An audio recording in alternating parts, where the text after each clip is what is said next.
Olá, querido, graça e paz da parte do nosso amado Senhor Jesus. Eu sou Marcos Tortes, pastor da Igreja da Colheita, e estou a um clique de você. E eu quero incentivar você a estar nos enviando seu e-mail. Meu e-mail é prstort@gmail.com. Você me envia seu e-mail com seu problema, sua dificuldade, uma pergunta, né, bíblica ou não bíblica, né, de trabalho, de colégio, né, vida familiar, né, situações que você queira realmente expor, de maneira que possamos liberar sobre a sua vida uma palavra bíblica, uma palavra de conselho, lembrando sempre que o fundamento da nossa palavra em nosso programa é a Bíblia, que para nós ela é infalível e inerrante, né? É a nossa regra de fé e prática, né? As Escrituras Sagradas. Nós temos nela o nosso fundamento principal em tudo aquilo que falamos aqui. Então você vai nos enviar o seu e-mail e eu respondo, né? Eu sempre respondo os e-mails e trago para cá, né, para nós estarmos liberando uma palavra. Lembrando você também que você deve não somente ficar com aquilo que temos falado aqui, mas você possa também procurar o seu pastor, procurar a liderança da sua igreja e procurar conversar, se for alguma coisa mais séria, de maneira que você possa ter um período de aconselhamento, né? Porque aqui não é um aconselhamento, né? Aqui é um conselho que nós liberamos, mas o aconselhamento ele também é muito importante para a caminhada cristã, de crescimento, né? E de certezas em Deus. Tá ok, querido? Vamos já aqui no nossa situação de hoje, né? Eu não gosto de falar problema de hoje, né? Mas a situação, né, que é nos enviada e que nós vamos estar respondendo, né, da maneira mais bíblica, né, possível. Ok? Então, a pergunta hoje é a seguinte: pastor, é errado pedir para Deus um sinal de confirmação de algo que a gente quer? Muito bem, a pergunta aqui é se tem algum problema, né? Eu estou com alguma dúvida, alguma incerteza e eu peço um sinal para Deus, um sinal físico, né? Alguma coisa que se manifeste para que eu possa entender se essa é a direção de Deus ou não é. Eu quero dizer para você que não é errado você pedir um sinal para Deus, um sinal de confirmação, mas o que se deve avaliar é se realmente isso está sendo necessário. Se de repente Deus já não está falando com você diante de tantas situações e circunstâncias, e de repente você está querendo insistir numa coisa que na verdade Deus já falou, né? Não há nenhum problema, né? Não vejo, e a Bíblia também não me traz nenhum problema. Se há uma dúvida sincera, se há um desejo ardente de querer fazer a vontade de Deus, né? E se há uma indecisão sobre algo que você quer realmente fazer para Deus, então questões sinceras, Deus conhece a motivação do nosso coração e com certeza há de nos responder. Agora, precisamos realmente avaliar essa questão. É claro que temos nas Escrituras alguns exemplos aqui de respostas, né, que foram dadas, né, por sinais que foram pedidos. Acho que o mais claro, né, o mais forte, né, pedido de sinal que nós identificamos aqui nas Escrituras e que foi amparado por Deus foi na vida de Gideão, né, que está lá em Juízes capítulo 6, no verso 36, que diz assim, ó, Juízes capítulo 6, verso 36 até o 40. Era uma questão de Gideão. Só para contextualizar, Gideão vivia no período onde Israel estava sendo subjugado pelos midianitas. E Gideão fazia parte de uma pequena família, morava em uma pequena cidade, assim como ele mesmo diz que ele era o menor, né, da sua casa. Então, ele estava lá amassando o trigo, né, malhando, né, o trigo, para que os midianitas não roubassem. Ele estava fazendo tudo isso escondido. De repente chega um anjo e fala para ele que ele será o libertador de Israel. E ele fica, como que eu vou ser o libertador de Israel? Né? E acho que ele olha para ele mesmo assim, olha assim, pô, eu sou tão pequenininho, tão fraquinho, minha família é menor, né? A minha cidade é menor, tudo meio pequeno, não tem jeito, como é que vai ser isso? Mas Deus libera uma palavra de que realmente é ele. E ele naquela insegurança, né, por causa das circunstâncias mesmo que ele estava vivendo, então ele pergunta para Deus, aqui em Juízes 6:36, ele fala assim, e disse Gideão a Deus, se hás de livrar a Israel por minha mão, como disseste, Eis que eu porei um velo de lã na eira. Se o orvalho estiver somente no veio e toda a terra fica seca, então conhecerei que hás de livrar de Israel por minha mão, como disseste. E assim sucedeu, quer dizer, Deus respondeu. Porque no outro dia se levantou de madrugada e apertou o veio, e do orvalho que espremeu do veio, encheu uma taça de água. Quer dizer, então ele pediu para colocar a lã e tudo ficasse seco e somente a lã tivesse molhada. Ele vai lá, está tudo seco, a lã molhada, ele aperta e enche uma taça de água. Mas ainda havia dúvida no coração de Gideão. E ele fala assim, ainda, né? E disse Deus a Gideão, não se acenda contra mim a tua ira, se ainda falar esta vez. Rogo-te que só esta vez faça prova com o veio. E rogo-te que só o veio fique seco, e em toda a terra haja orvalho. Deus assim fez naquela noite, pois só o veio ficou seco, e sobre toda a terra havia orvalho. Então agora foi ao contrário, né? Não, no primeiro momento, ele pede para que tudo fique seco e o veio de lã ficasse molhado, né? E ele vai lá e enche uma taça de água só da lã molhada. Num segundo momento, como ainda havia insegurança no coração dele, ele pede a Deus para que tenha misericórdia, que ainda eu ouço mais uma vez. Ele faz o contrário. Então agora que tudo fica molhado e a lã fique seca, e assim foi que aconteceu. Então eu entendo que se nós colocarmos diante de Deus, né, uma dúvida sincera, algo que realmente esteja no nosso coração, ardendo em querer fazer a vontade de Deus, não se é para a glória de Deus esse nosso posicionamento, esse nosso pedido, não é um pedido egoísta, gerado por mágoa, por rancor, ou por estar querendo tentar Deus de algo que você sabe que não é para fazer, e você fica tentando contra-argumentar para você acabar fazendo, porque tem pessoas que pedem confirmação para Deus só para terem o respaldo daquilo que vão fazer. Se der errado, foi Deus que falou. Se der certo, beleza, sou homem de Deus. Se der errado, olha, Deus falou, eu obedeci a Deus, então lavo minhas mãos, como disse Pilatos. Então não pode ser assim. Então precisamos ter cuidado, né? Como por exemplo aqui, um outro caso aqui, só que já foi o contrário, né? Foi já um caso entre Jesus, os fariseus e os saduceus, que estavam querendo questionar Jesus com respeito também a sinais. Mateus capítulo 16, verso 1 até o 4. E fala assim, e chegando-se os fariseus e os saduceus para o tentarem, pediram-lhe que lhes mostrasse algum sinal do céu.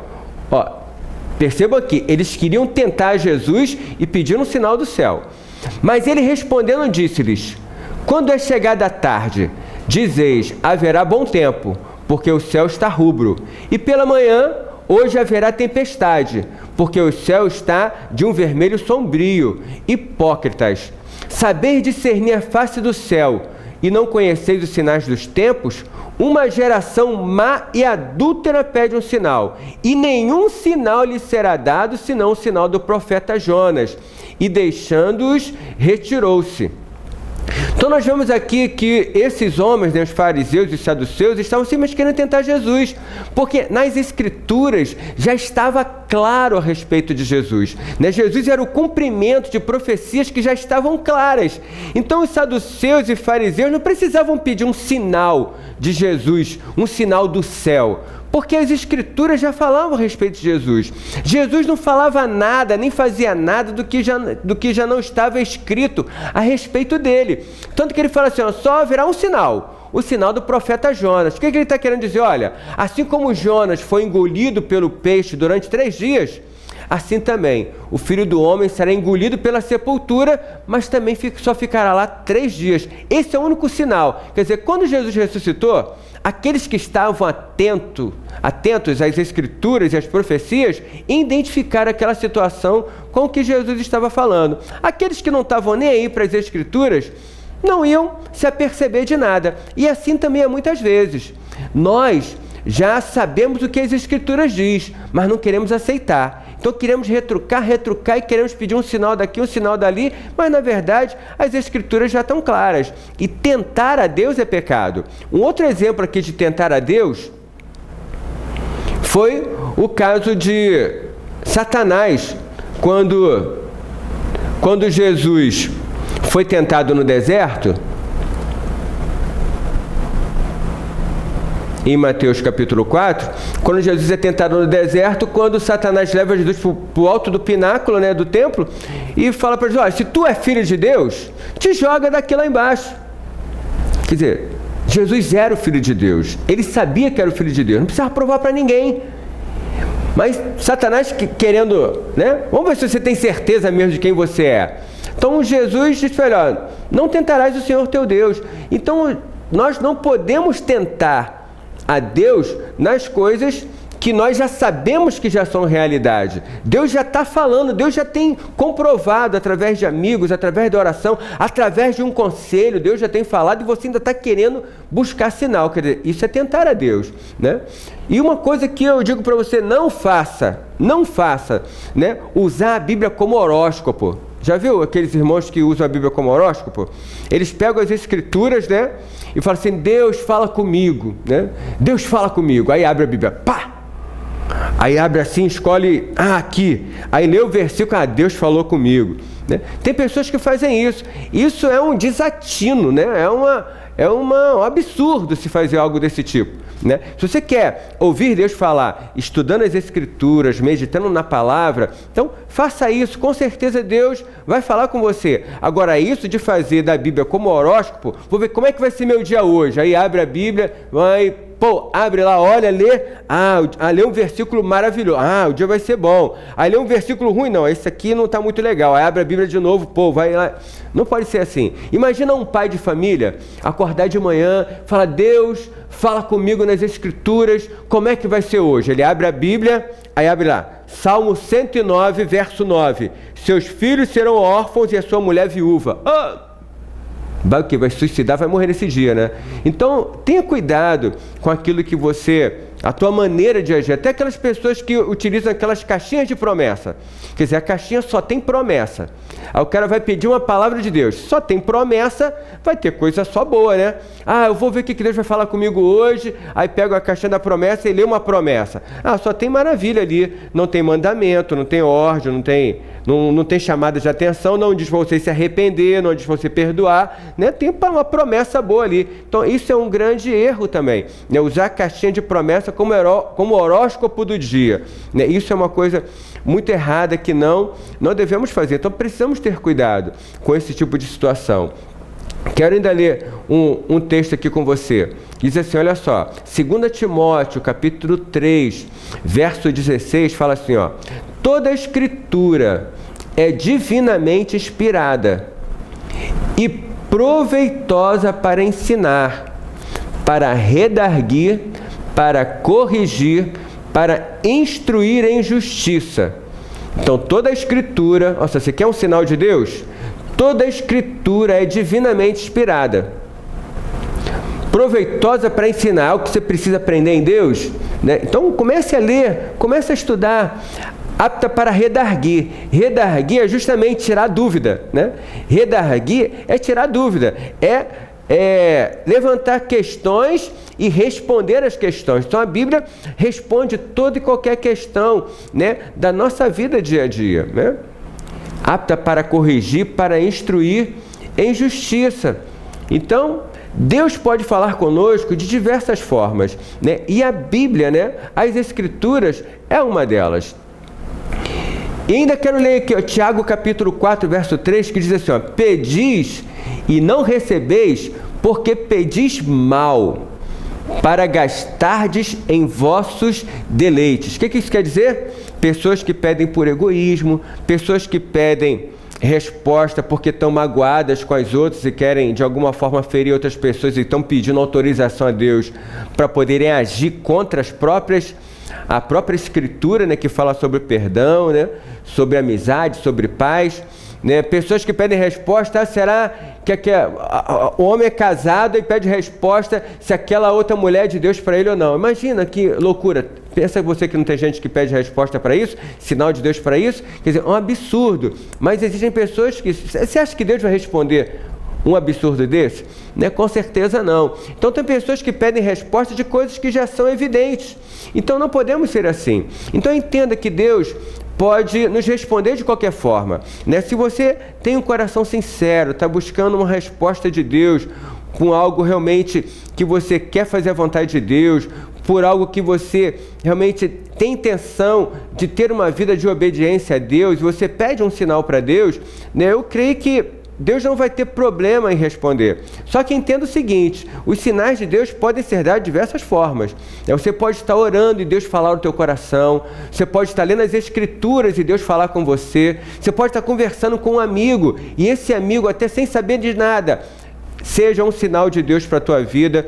Pode ser que você está conversando com o teu pastor, ou você está ouvindo uma pregação, ou está ouvindo uma música, e Deus aproveita aqueles momentos para então falar com você, né? Muitas vezes Deus já falou comigo, eu, né, na beira da praia, olhando para o mar, e de repente, né, há um questionamento no meu coração, e de repente, naquele momento ali de contemplar a natureza, Deus me dá um sinal, Deus fala alguma coisa. Então, querido, não é errado você pedir um sinal para Deus, mas tenha cuidado de como é que é esse seu pedido e se esse seu pedido realmente está sendo um pedido sincero, um pedido em Deus, um pedido que não seja, né, por egoísmo, por arrogância, por ódio, né?